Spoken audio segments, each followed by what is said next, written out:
Bienvenue dans cette leçon de mathématiques où nous allons aujourd'hui aborder la question de la division. Partons d'une question très simple. Dans 25, combien puis-je faire de paquets de 6 ? Eh bien en mathématiques, nous avons une façon d'écrire cette question. On utilise une opération qui s'appelle la division. On écrit 25 divisé par 6. C'est la façon mathématique de dire, dans 25, combien est-ce que je peux faire de paquets de 6 ? On peut bien sûr répondre à cette question en faisant un schéma. Voici 25 fleurs. Je peux décider de les réorganiser pour répondre à la question combien de paquets de 6 est-ce que je peux faire ? Et c'est ce que je fais maintenant. On peut compter, il y a désormais 4 paquets de 6 et il reste une fleur toute seule. La réponse à notre question est donc la suivante.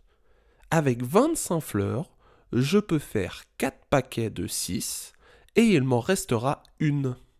Autrement dit, avec des mots mathématiques, on peut écrire 25 divisé par 6 est égal à 4 et il reste 1.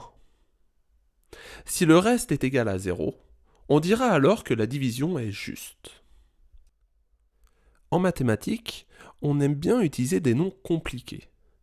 C'est pour ça que lorsqu'on écrit 25 divisé par 6 égale 4 reste 1, chaque nombre a un nom précis. 25 est ce qu'on appelle le dividende. 6, c'est le diviseur.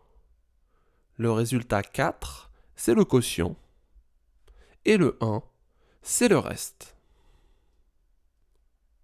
Si nous résumons donc ce que nous venons de trouver, dans 25, il y a 4 fois 6 fleurs et il reste une fleur. Je peux donc essayer d'écrire ma division de cette manière. 25 est égal à 4 fois 6 fleurs plus 1. Cette façon d'écrire peut m'aider à trouver le résultat d'une division. C'est pour ça que je vous propose cette méthode. Je cherche dans la table de 6 ce qui se rapproche le plus de 25, mais attention, sans jamais le dépasser. Je sais que 6 fois 4 est égal à 24. Je suis toujours en dessous de 25. Alors j'essaye le suivant. 6 fois 5, ça fait 30.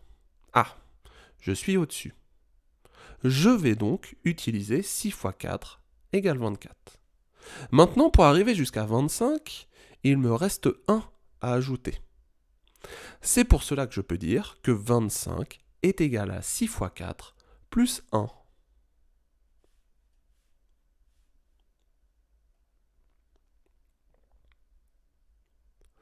À partir de ce résultat, 25 égale 6 fois 4 plus 1, je peux donc écrire que 25 divisé par 6 est égal à 4, reste 1.